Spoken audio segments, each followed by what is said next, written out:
श्री साई सच्चरित्र का हिंदी अनुवाद पढ़ रही हूँ। अध्याय 8। नीम वृक्ष तले पादुका स्थापन। श्री अक्कलकोट महाराज के एक भक्त भाई कृष्ण जी अलीबागकर उनके चित्र का नित्य पूजन किया करते थे। एक बार उन्होंने शोलापुर जिले में अक्कलकोट जाकर महाराज की पादुकाओं का दर्शन एवं पूजन करने का निश्चय किया। परंतु इसके पूर्व ही अक्कलकोट महाराज ने स्वप्न में दर्शन देकर उनसे कहा कि आजकल शिरडी में ही मेरा वास है, तो वहीं जाकर मेरा पूजन करो। इसलिए भाई ने अपने कार्यक्रम में परिवर्तन कर शिरडी आकर श्री साईं बाबा की पूजा की। वे आनंदपूर्वक शिरडी में 6 मास रहे और इस स्वप्न की स्मृति स्वरूप उन्होंने पादुकाएं बनवाई। शक संवत 1834 में श्रावण मास में शुभ दिन देखकर नीम वृक्ष के नीचे उन्होंने पादुकाएं स्थापित कर दी। दादा कैलकर तथा उपासनी महाराज ने यथाविधि स्थापना उत्सव मनाया। एक दीक्षित ब्राह्मण पूजन के लिए नियुक्त कर दिया गया और प्रबंध का कार्य एक भक्त सगुण मेरू नायक को सौंप दिया गया। ठाणे से सेवानिवृत्त मामलतदार श्री बीवी देव, जो श्री साईं बाबा के परम भक्त थे, उन्होंने सगुण मेरू नायक और गोविंद कमलाकर दीक्षित से इस विषय में पूछताछ की। पादुकाओं का पूर्ण विवरण श्री साईं लीला भाग 11 संख्या 1 पृष्ठ 25 में प्रकाशित हुआ है, जो इस प्रकार है। शक संवत 1834 यानी सन 1912 में मुंबई के एक भक्त डॉक्टर रामराव कोठारे बाबा के दर्शनार्थ शिरडी आए। उनका कंपाउंडर और उनके मित्र भाई श्री कृष्ण जी अलीबागकर भी उनके साथ थे। कंपाउंडर और भाई की सगुण मेरू नायक तथा जी के दीक्षित के साथ गहरी मित्रता हो गई। अन्य विषयों पर चर्चा करते समय इन लोगों को विचार आया कि श्री साईं बाबा के शिरडी में प्रथम आगमन तथा पवित्र नीम वृक्ष के नीचे निवास करने की ऐतिहासिक स्मृति के उपलक्ष्य में क्यों न पादुकाएं स्थापित की जाएं। जब पादुकाओं के निर्माण पर विचार विमर्श होने लगा, तब भाई के मित्र कंपाउंडर ने कहा, यदि ये बात मेरे स्वामी कोठारे को मालूम हो जाए तो वे इस कार्य के निमित्त अति सुंदर पादुकाएं बनवा देंगे। ये प्रस्ताव सबने मान लिया और डॉक्टर कोठारे को इसकी सूचना दे दी गई। उन्होंने शिरडी आकर पादुकाओं की रूपरेखा बनाई तथा इस विषय में उपासनी महाराज से भी खंडोबा मंदिर में भेंट की। उपासनी महाराज ने उसमें संशोधन किया और कमल पुष्प आदि खींचे तथा नीचे लिखा श्लोक भी रचा, जो नीम वृक्ष के महत्व और बाबा की योग शक्ति का प्रतीक है, जो इस प्रकार है। सदा निम्ब वृक्षस्य मूलाधिवासात् सुधाश्राविणं तिक्तमप्यप्रियं तं तरुणकल्पवृक्षाधिकं साधयन्तं नमामीश्वरं सद्गुरु साईनाथम। इस श्लोक का भावार्थ ये है कि मैं भगवान साईनाथ को नमन करता हूँ, जिनका सानिध्य पाने से नीम का कड़वा एवं अप्रिय वृक्ष भी अमृत वृष्टि करता था। इस वृक्ष का रस अमृत कहलाता है। इसमें अनेक रोगों से मुक्ति दिलाने का गुण होने के कारण इसे कल्प वृक्ष से भी श्रेष्ठ माना गया है। उपासनी महाराज का विचार सबको अच्छा लगा और उस पर अमल किया गया। पादुकाएं बम्बई में तैयार कराई गई और कंपाउंडर के हाथों शिरडी भेज दी गई। बाबा की आज्ञा अनुसार उनकी स्थापना श्रावण मास की पूर्णिमा के दिन की गई। इस दिन प्रातःकाल 11 बजे जी के दीक्षित उन्हें अपने मस्तक पर धारण कर खंडोबा मंदिर से समारोह पूर्वक द्वारका माई में ले आए। बाबा ने पादुकाएं स्पर्श कर कहा कि ये भगवान के श्री चरण हैं, इसकी नीम वृक्ष के नीचे स्थापना कर दो। इसके एक दिन पूर्व ही बम्बई के एक पारसी भक्त पास्ता शेठ ने 25 रुपये का मनी ऑर्डर भेजा। बाबा ने ये रुपए पादुकाओं की स्थापना के लिए दे दिए। स्थापना में कुल 100 रुपये खर्च हुए, जिनमें 75 रुपये चंदे द्वारा इकट्ठे हुए। पहले 5 वर्षों तक डॉक्टर कोठारे दीपक के निमित्त 2 रुपये मासिक भेजते रहे। उन्होंने पादुकाओं के चारों ओर लगाने के लिए लोहे की छड़ें भी भेजी। स्टेशन से छड़े ढोने और छप्पर बनाने का खर्च 7 रुपये 8 आने सगुण मेरू नायक ने दिया। आजकल नाना पुजारी या जरबाड़ी पूजन करते हैं और सगुण मेरु नायक नैवेद्य अर्पण करते तथा संध्या को दीपक जलाते हैं। भाई कृष्ण जी पहले अक्कलकोट महाराज के शिष्य थे। अक्कलकोट जाते हुए शक संवत 1834 में पादुका स्थापन के शुभ अवसर पर शिरडी आए और दर्शन करने के पश्चात जब उन्होंने बाबा से अक्कलकोट प्रस्थान करने की आज्ञा मांगी, तब बाबा कहने लगे, अरे अक्कलकोट में क्या है, तुम वहाँ व्यर्थ क्यों जाते हो, वहाँ के महाराज तो यही हैं। ये सुनकर भाई ने अक्कलकोट जाने का विचार त्याग दिया। पादुकाएं स्थापित होने के पश्चात वे बहुधा शिरडी आया करते थे। श्री बीवी देव ने अंत में ऐसा लिखा है कि इन सब बातों का विवरण हेमाद पंत को विदित नहीं था, अन्यथा वे श्री साई सच्चरित्र में लिखना कभी नहीं भूलते। मोहिद्दीन तंबोली के साथ कुश्ती। शिरडी में मोहिद्दीन तंबोली नाम का एक पहलवान रहता था। बाबा का उससे किसी बात को लेकर विवाद हो गया। फलस्वरूप दोनों में कुश्ती हुई और बाबा हार गए। इसके बाद बाबा के जीवन में एकाएक परिवर्तन आ गया। अब वे कफनी पहनते, लंगोट बांधते और एक कपड़े के टुकड़े से सिर ढकते थे। वे आसन तथा शयन के लिए टाट के टुकड़े का इस्तेमाल करते थे। इस प्रकार फटे पुराने चीथड़े पहनकर वे बहुत संतुष्ट प्रतीत होते थे। वे सदैव यही कहा करते थे कि गरीब अव्वल बादशाही, अमीर से लाख सवाई, गरीबों का अल्लाह भाई। गंगागीर को भी कुश्ती से बहुत प्रेम था। एक बार जब वे कुश्ती लड़ रहे थे, तब इसी तरह का त्याग भाव उनमें भी जागृत हुआ।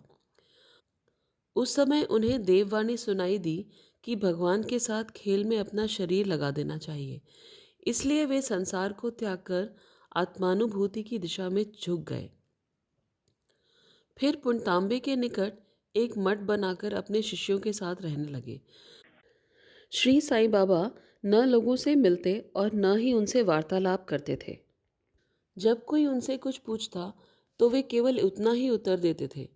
दिन के समय में नीम वृक्ष के नीचे विराजमान रहते थे। कभी कभी वे गांव की मेड़ पर नाले के किनारे एक बबूल वृक्ष की छाया में बैठे रहते थे और संध्या को अपनी इच्छा अनुसार कहीं भी वायु सेवन को निकल जाया करते थे। नीम गांव में वे बहुधा बाला साहेब डेंगले के घर जाया करते थे। बाबा उन्हें बहुत प्यार करते थे। उनके छोटे भाई, जिनका नाम नाना साहेब था, के दूसरा विवाह करने पर भी उनको कोई संतान नहीं थी। बाला साहेब ने नाना साहेब को श्री साईं बाबा के दर्शनार्थ शिरडी भेजा। कुछ समय पश्चात साईं बाबा की कृपा से नाना साहेब को पुत्र रत्न की प्राप्ति हुई। इसी समय से बाबा के दर्शनार्थ लोगों का अधिक संख्या में आना प्रारंभ हो गया तथा उनकी कीर्ति भी दूर दूर तक फैलने लगी। अहमदनगर में भी उनकी अधिक प्रसिद्धि हो गई। तभी नाना साहेब चंदोरकर, केशव चिदंबर और अन्य कई भक्त शिरडी आने लगे। बाबा दिन भर अपने भक्तों से घिरे रहते और रात्रि में जीर्ण शीर्ण मंदिर में शयन करते थे। इस समय बाबा के पास कुल सामग्री चिलम, तंबाकू, एक टमरेल, एक लंबी कफनी, सिर के चारों ओर लपेटने का कपड़ा और एक सटका था, जिसे वे सदा अपने पास रखते थे। सिर पर सफ़ेद कपड़े का टुकड़ा वे इस प्रकार बांधते थे कि उसका एक छोर बाएं कान पर से पीठ पर गिरता हुआ ऐसा प्रतीत होता था मानो बालों का जुड़ा हो। हफ्तों तक उसे साफ नहीं करते थे। पैर में कोई जूता या चप्पल भी नहीं पहनते थे। केवल एक टाट का टुकड़ा ही अधिकतर दिन में उनके आसन का काम देता था। वे एक कौपीन धारण करते थे और सर्दी से बचने के लिए दक्षिण मुख को धुनी से तपते थे। वे धुनी में लकड़ी के टुकड़े जलाया करते थे और अपना अहंकार, इच्छाओं और समस्त विषयासक्तियों को उसमें डाल देते थे। वे सदा अल्लाह मालिक का उच्चारण करते थे। जिस मस्जिद में वे पधारे थे उसमें केवल 2 कमरों के बराबर लंबी जगह थी और यही सब भक्त उनके दर्शन किया करते थे। सन 1912 के बाद उनमें कुछ परिवर्तन हुआ। पुरानी मस्जिद का जीर्णोद्धार हो गया और उसमें एक फर्श भी बनाया गया। मस्जिद में निवास करने के पूर्व बाबा दीर्घकाल के लिए तकिया में रहे। वे पैरों में घुंघरू बांधकर प्रेम विभोर होकर सुंदर नृत्य व गायन भी किया करते थे। जल का तेल में बदलना। बाबा को उजाले से बड़ा प्रेम था। वे संध्या समय दुकानदारों से भिक्षा में तेल मांग लाते थे तथा दीपमालाओं से मस्जिद को सजाते थे और रात भर दीप जलाया करते थे। ये क्रम कुछ दिनों तक ठीक इस प्रकार चलता रहा। अब दुकानदार तंग आ गए और उन्होंने संगठित होकर निश्चय किया कि आज कोई भी उन्हें तेल की भिक्षा नहीं देगा। नित्य नियमानुसार जब बाबा तेल मांगने पहुंचे तो प्रत्येक स्थान पर उनको नकारात्मक जवाब मिला। किसी से कुछ कहे बिना बाबा मस्जिद लौट आए और सूखी बत्तियां दियों में डाल दी। दुकानदार तो बड़े उत्सुक होकर उन पर निगाहें गड़ाए थे कि अब बाबा क्या करते हैं। बाबा ने टमरेल उठाया जिसमें बिल्कुल थोड़ा सा तेल था। उन्होंने उसमें जल मिलाया और वो तेल मिश्रित जल वो पी गए। फिर थोड़ी देर बाद उन्होंने उसे पुनः टिन पॉट में उगल दिया और वही तेलिया जल दियों में डालकर उन्हें जला दिया। उत्सुक दुकानदारों ने जब दीपकों को पूर्ववत रात्रि भर जलते देखा तब उन्हें अपने किए पर बहुत पछतावा हुआ और उन्होंने बाबा से क्षमा मांगी। बाबा ने उन्हें क्षमा कर भविष्य में सद्व्यवहार करने को चेताया। नकली गुरु जौहर अली। मुहिद्दीन से कुश्ती होने के 5 वर्ष बाद जौहर अली नामक एक फ़कीर अपने शिष्यों के साथ राहता आया। वो वीरभद्र मंदिर के समीप एक मकान में रहने लगा। फ़कीर विद्वान था, कुरान की आयतें उसे कंठस्थ थी। उसका कंठ भी मधुर था। गांव के बहुत से श्रद्धालुजन उसके पास आने लगे और उसका यथा योग्य आदर होने लगा। लोगों से आर्थिक सहायता प्राप्त कर उसने वीरभद्र मंदिर के पास एक ईदगाह बनाने का निश्चय किया। इस विषय को लेकर कुछ झगड़ा हो गया, जिसके फलस्वरूप जौहर अली राहता छोड़ शिरडी आया और बाबा के साथ मस्जिद में रहने लगा। उसने अपनी मधुर वाणी से लोगों का मन जीत लिया। वो बाबा को भी अपना एक शिष्य बताने लगा। बाबा ने कोई आपत्ति नहीं की और उसका शिष्य होना स्वीकार कर लिया। दोनों गुरु शिष्य पुनः राहता में रहने लगे।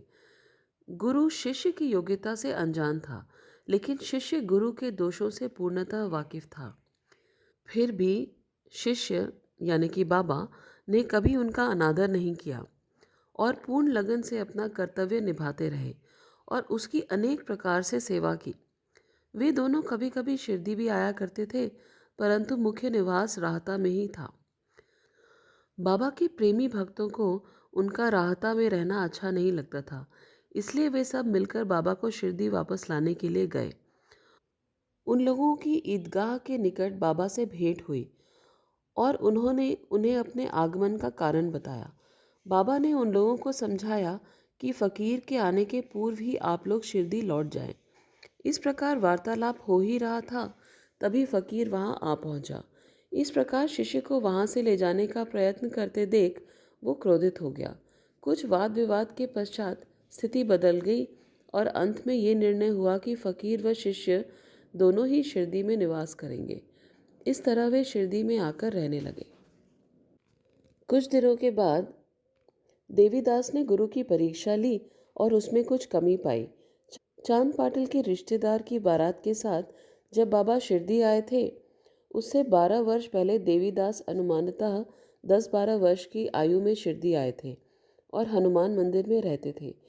देवीदास सुडौल, सुंदर तथा तीक्ष्ण बुद्धि के थे। वे त्याग की साक्षात मूर्ति तथा महाज्ञानी थे।